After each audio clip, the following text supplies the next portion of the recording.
Hello all. இந்த வீடியோவில் என்ன பார்க்க போகிறோன்னா 10th standard physics 4th chapter எலக்ட்ரிசிட்டியில் எலக்ட்ரிக்கல் ரெசிஸ்டிவிட்டினா என்ன அப்படின்னு பார்க்க போகிறோம்.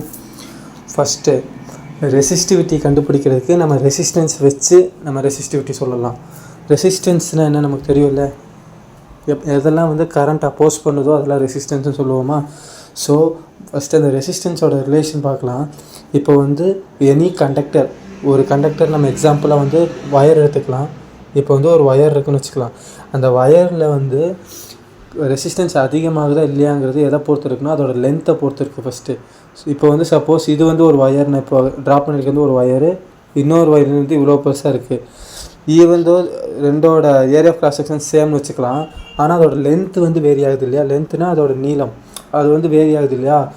ஃபஸ்ட்டு இதில் கம்மியாக இருக்குது, செகண்ட் இதில் லென்த் அதிகமாக இருக்குது. இந்த ரெண்டு வயரை கம்பேர் பண்ணுறப்போ ரெசிஸ்டன்ஸ் எதுக்கு அதிகமாக இருக்கும்னா நீளமாக இருக்கிற வயர், ரெண்டாவது வயருக்கு தான் ரெசிஸ்டன்ஸ் அதிகமாக இருக்கும். ஏன்னா என்னதான் ஒரு வயராக இருந்தால் கூட அதுக்குமே ஒரு மினிமல் ரெசிஸ்டன்ஸ் இருக்குது தான் செய்யும். ஸோ இப்போ நம்ம வயரை எக்ஸ்டெண்ட் பண்ணி லென்த்தை இன்க்ரீஸ் பண்ணோன்னா அதோட ரெசிஸ்டன்ஸ் இன்க்ரீஸ் ஆகும். சரியா, இதுதான் ஃபஸ்ட்டு ரிலேஷன். ரெசிஸ்டன்ஸ் லென்த்துக்கு டைரக்ட்லி ப்ரொபோர்ஷனல். லென்த் இன்க்ரீஸ் ஆச்சுன்னா ரெசிஸ்டன்ஸ் இன்க்ரீஸ் ஆகும். இது ஃபஸ்ட் ரிலேஷன். ரெண்டாவது என்ன சொல்ல வராங்கன்னா, இப்போ அதே மாதிரி ஒரு ரெண்டு வயர் எடுத்துக்கலாம். இது ஒரு வயர், இது ஒரு வயர், ரெண்டுமே சேம் லென்த்தில் இருக்குன்னு அப்ராக்சிமேட் பண்ணிக்கலாம். சரியா, இது ஒரு 5 மீட்டர் இருக்குது அப்படின்னா இது ஒரு 5 மீட்டர் இருக்குது. ரெண்டு லென்த்துமே ஒரு 5 மீட்டர் இருக்குதுன்னு வச்சுக்கலாம். பட் ஆனால் ஏரியா மட்டும் பாருங்கள், ஏரியா ஆஃப் கிராஸ் செக்ஷன் இது சின்னதாக இருக்குது, இது பெருசாக இருக்குது இல்லையா. ஸோ எந்த வயரில் இப்போ ரெசிஸ்டன்ஸ் அதிகமாக இருக்குது அப்படின்னா எதில் அதிகமாக இருக்குது? ஃபஸ்ட்டு வயரில் தான் ரெசிஸ்டன்ஸ் அதிகமாக இருக்குது. ஏன்னா ரெசிஸ்டன்ஸ் ஏரியாவுக்கு inversely proportional. Area of cross section ரெண்டாவதுல அதிகமாக இருக்கா. ஸோ ஏரியா அதிகமாக இருந்தால் ரெசிஸ்டன்ஸ் கம்மியாக இருக்கும்.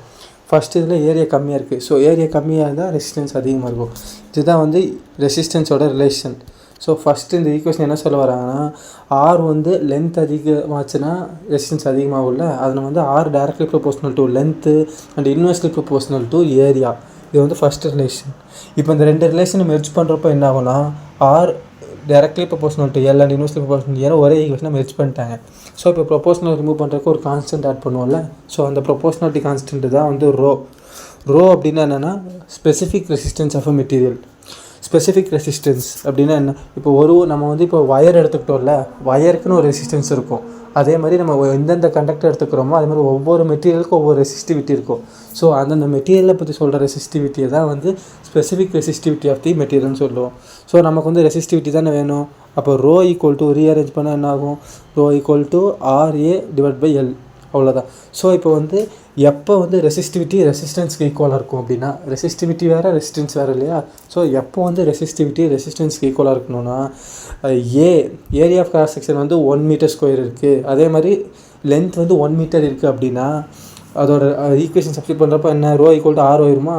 ஸோ அதை வச்சு ஒரு டெஃபினேஷன் சொல்லுவாங்க. எலக்ட்ரிக்கல் ரெசிஸ்டிவிட்டி என்ன டிஃபைன் பண்ணுறாங்கன்னா, resistance of a conductor of unit length. யூனிட்னா என்ன? ஒன்று. ஒரு unit length and unit area of cross section இருந்துச்சுன்னா அது எலக்ட்ரிக்கல் ரெசிஸ்டிவிட்டி ரெசிஸ்டன்ஸ்க்கு ஈக்குவலாக இருக்கும் அப்படின்னு.